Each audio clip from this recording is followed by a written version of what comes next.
जाने से रोक रहे हो कि वोट देने जाए। आप देखोगे डीएम साहब ने जल्दी से आपको सुना देते हैं जो एक पॉलिटिकल लड़ाई, सियासी लड़ाई वहां पर छिड़ गई है दोनों तरफ से, उसके बाद से गौरव भाटिया जी जवाब देंगे, सुनिए।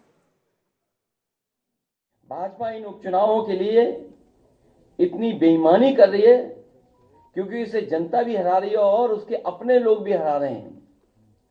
ये बेईमानी पे इसलिए उतर आए हैं कि जनता तो है ही खिलाफ, इनके अपने लोग भी इनके खिलाफ हैं, दिल्ली और डिप्टी दोनों इनके खिलाफ हैं। दिल्ली और इनके डिप्टी और बहुत सारे ऐसे साथी हैं जो इनके खिलाफ हैं। श्री अखिलेश यादव जी सूप बोले तो बोले, चलनी ना बोले। श्री अखिलेश यादव जी के पास इस मुद्दे पर बोलने का कोई नैतिक अधिकार नहीं है। चुनाव तो वो ऐसे भी हार चुके हैं, ये तो फूल करके गुब्बारा हो गए थे, इंडी गठबंधन के साथ गुब्बारा हो गए थे। लेकिन हरियाणा चुनाव के बाद समाजवादी पार्टी की साइकिल भी पंचर हो चुकी है। 23 तारीख को मतगणना और समाजवादी पार्टी की साइकिल सैफई के उनके गैराज में पहुंच जाएगी। इनका सिंहासन हिल गया है, इनका सिंहासन हिल रहा है। भाजपा अंदरूनी लड़ाई से होने वाले वोट की कमी को विपक्ष के वोटर्स को वोट न डालने दे करके पूरा करना चाहती है कि हमारे विपक्ष के लोग वोट न डालें। जो इनके खुद वोटर भाग रहे हैं, जो इनके खिलाफ वोट डालना चाहते हैं। इसीलिए आप जहां कहीं भी देखेंगे पुलिस रोक रही है, वहां बड़े पैमाने पर समाजवादी वोटर्स हैं। निर्वाचन आयोग पर सवाल उठाकर ये खुद और पर ही कुठाराघात कर रहे हैं कि गुंडई, अराजकता, अनिश्चितता फैलाना इनका ट्रेडमार्क है और जनता भाइयों बहनों सब समझती है। समाजवादी पार्टी की बेचैनी उनकी आउटसोर्सिंग नीति का फल है। वे फर्जी पहचान पत्र बनाकर मतदाताओं को प्रदेश में आउटसोर्सिंग कर रहे हैं। से हार की खींच को मिटाने के लिए तरह तरह के आरोप लोग लगा रहे हैं। निर्वाचन आयोग एक स्वायत्त संस्था है, संवैधानिक संस्था है, और मुझे लगता है कि आज तक जितने भी चुनाव हुए हैं पूरा दुनिया भारत के निर्वाचन आयोग की तारीफ करता है। और जब ये चुनाव जीतते हैं तो ये कहते हैं अच्छा है, जब हारते हैं तो इन्हें बुरा लगता है। भारतीय जनता पार्टी ये उपचुनाव वोट से नहीं खोट से जीतना चाहती है। भाजपा हार के डर से प्रशासन पर बेईमानी करने का दबाव बना रही है। भारतीय जनता पार्टी हार के डर से पूरे प्रशासन पर दबाव बना रही है कि अधिकारी बेईमानी करें। आप सब जानते हो, जो वीडियोस आ रहे हैं, जो आपके चैनलों पे चल रहे हैं या यूट्यूबर्स भेज रहे हैं, ये चुनाव आयोग ने निर्देश दिए हैं कि पुलिस कहीं भी चेक नहीं कर सकती आईडी। गौरव भाटिया जी जल्दी से इसका जवाब दीजिए। वोट से नहीं खोट से सरकार बनाना चाहते हैं, आपकी पार्टी कह रही है अराजकता की हदें पार कर दी है। अमित मालवीय पोस्ट पर, एक्स पर लिख रहे हैं, कैसे देखें इसे? क्योंकि देखिए सीसामऊ में कई जगहों पर बैरिकेड की तस्वीर आ रही है, उनका आरोप है लोगों को रोका भी गया है। कई जगहों पर चुनाव आयोग का ये मानना है कि पोरस बॉर्डर से आसपास के इलाकों से लोग आ रहे थे, इसलिए ये बैरिकेड लगाया। सच क्या है?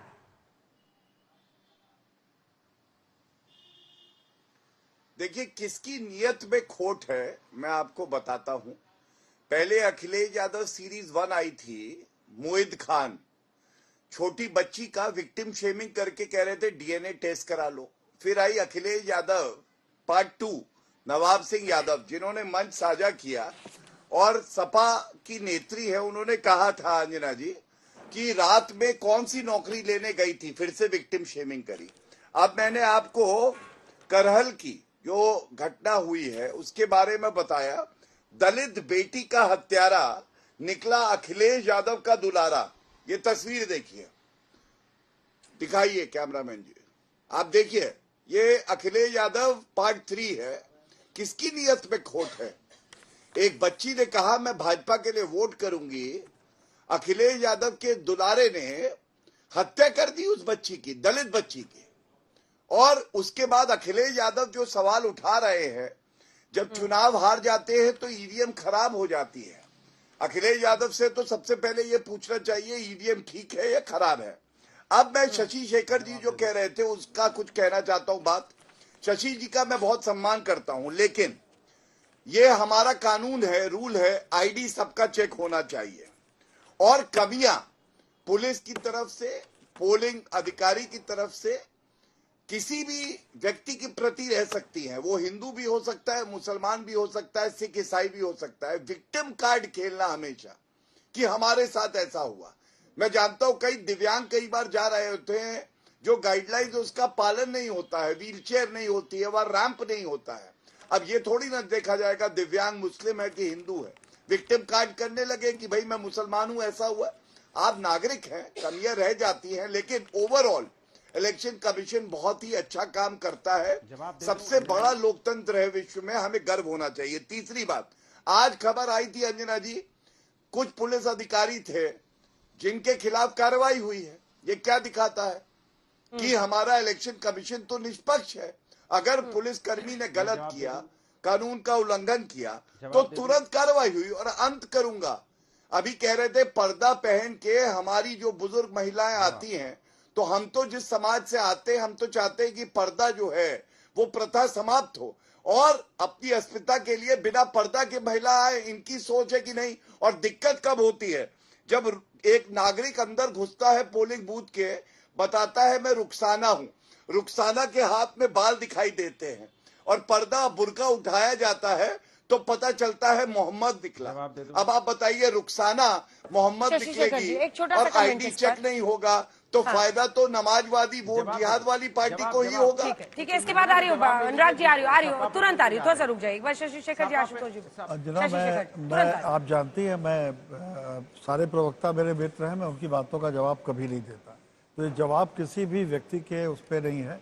मैं अभी भी अपनी बात पर कायम हूँ कि जो अगर सभी का आईडी चेक हो रहा है सड़क पर या कहीं पर भी, तो उसमें मुझे कोई परेशानी नहीं है। अगर नियम सबके लिए एक जैसे हैं तो फिर कोई दिक्कत नहीं है। यही मैंने पहले भी कहा था और मैं इस बात पर कायम हूँ। और अगर नियम में कहीं कोई भेदभाव हो रहा है तो जरूर नहीं होना चाहिए, ये हर आदमी कहेगा। आशुतोष, देखिए नियम बिल्कुल स्पष्ट है, पुलिस आईडी चेक नहीं कर सकती। अगर मान लीजिए कोई बुर्कानशी महिला अगर वो पोलिंग बूथ के अंदर जाती है, वहां भी उसकी आईडी चेक होती है। ये नहीं होती कि वहां उसकी आईडी चेक नहीं होती, वहां भी आईडी चेक होती है। और नियम साफ तौर पे कहता है कि पोलिंग वहां पे जो महिला जो पोलिंग एजेंट होगी या पोलिंग अधिकारी होगी, वो चेक करेगी और साथ ही साथ जो रिलीजियस सेंटिमेंट है उसका भी ख्याल रखेगी। उसका हिंदू और मुसलमान होना कोई फर्क नहीं पड़ता। कोई हिंदू औरत भी जा सकती है, जो बुर्के जो उसमें हो सकती है, घूंघट में हो सकती है, वो भी कह सकती है। लेकिन इसी के साथ अगर सड़क पर, जो कि बूथ से बहुत दूर है, अगर पोरस बॉर्डर्स है, लॉ एंड ऑर्डर का की एक सिचुएशन पुलिस देखती है और वो आईडी वहां पर चेक करती है, क्या ये गलत है? का क्या मतलब है? कई आसपास के जिलों से लोग आते हैं ना, कई जगहों तो पर। ऐसा पोरस बॉर्डर तो ये सब शहर की 90% वो है। और आखिर भौगोलिक बॉर्डर्स जिलों में उस तरह से कहाँ देखे जाते हैं?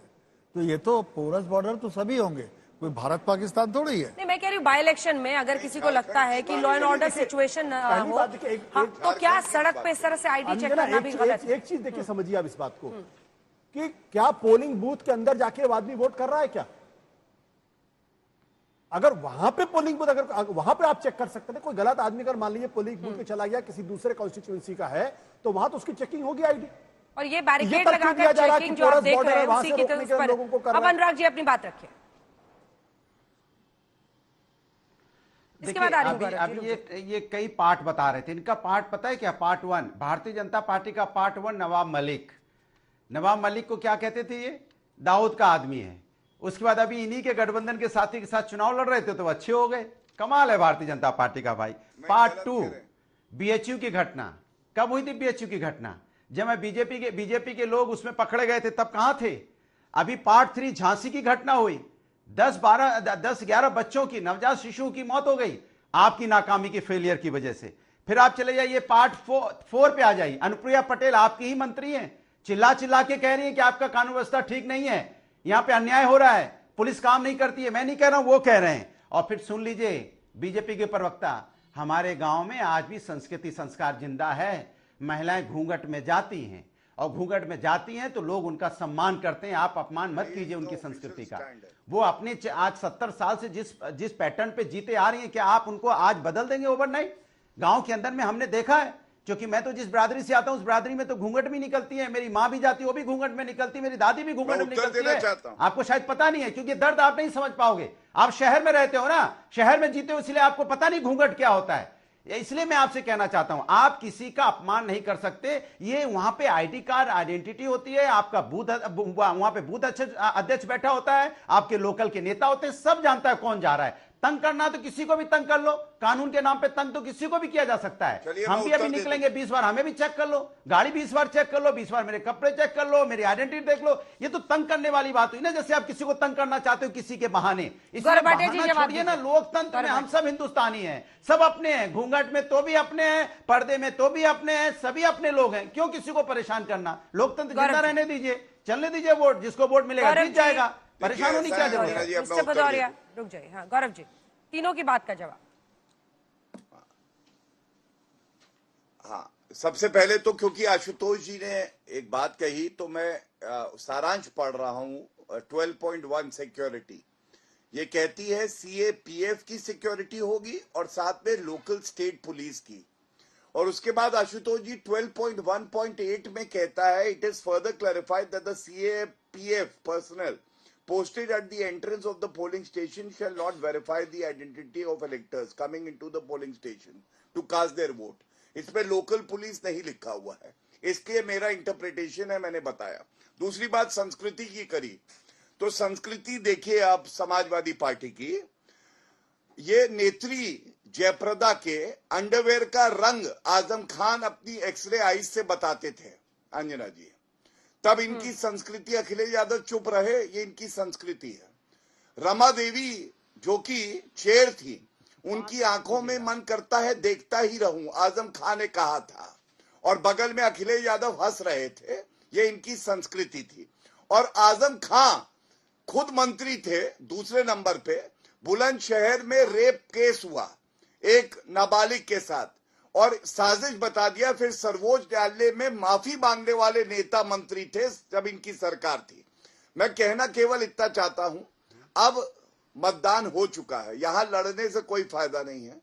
मुझे विश्वास है भारतीय जनता पार्टी को हर वर्ग ने, हर व्यक्ति, हर नागरिक ने वोट किया है और इनको जल्द ही जवाब मिलेगा। और सबसे बड़ी बात है, हम झारखंड पे बात कर सकते हैं, महाराष्ट्र पे कर सकते हैं, हम बात कर सकते हैं उत्तर प्रदेश पे, लेकिन वोट जिहाद, मरिया आलम खान इन्हीं की नेत्री थी ना, ये वोट जिहाद जब आप करते हैं अंजना जी, ये भी मॉडल कोड ऑफ कॉन्डक्ट का वायलेशन है और ये चिंताजनक है। महुआ मांझी जी हमारे साथ जुड़ गई। महुआ मांझी जी, इस बार तो आप सांसद भी हैं, लेकिन इस बार आप खुद रांची से चुनावी मैदान में उतरी थी और उस वक्त आपसे भेंट नहीं हो पाई, लेकिन आपने लड़ाई लड़ी है। अब जो हमारा ये सी वोटर का सर्वे है जो हम दिखा रहे हैं, उसमें सीटों के मामले में 36 पर बीजेपी है, वो आगे है एनडीए, और आप थोड़ा पीछे दिख रहे हैं। हालांकि 20 सीटों पर हम कांटे की टक्कर दिखा रहे हैं। आपको क्या फीडबैक मिल रहा है अपनी सीट पर, बाकी सीटों पर? देखिए, माननीय हेमंत सोरेन जी ने, मुख्यमंत्री जी ने अपने फेसबुक अकाउंट से पोस्ट किया है एक्स इज माई इंडिया, जो सबसे ऑथेंटिक एग्जिट पोल जिनका होता है, पिछले चुनाव में भी आपने देखा होगा, जिस पर सब लोग सबसे ज्यादा भरोसा करते हैं। उनके हिसाब से जेएमएम प्लस जो हमारा इंडिया अलायंस है, उनको 53 सीट्स मिलने वाले हैं झारखंड में, और एनडीए को मात्र 26 और अदर्स को 3। और संताल परगना, जहां से हेमंत सोरेन जी खुद खड़े हुए हैं बड़े सीट से, वहां पर इंडिया को 15 और एनडीए को मात्र 3 सीट्स मिलते हुए दिख रहे हैं। परसेंटेज वहां का इंडिया को 52% और एनडीए को 37% है। इसलिए हम लोग पूरी तरह से आश्वस्त हैं कि इस बार भी हमारी इंडिया गठबंधन की सरकार बन रही है।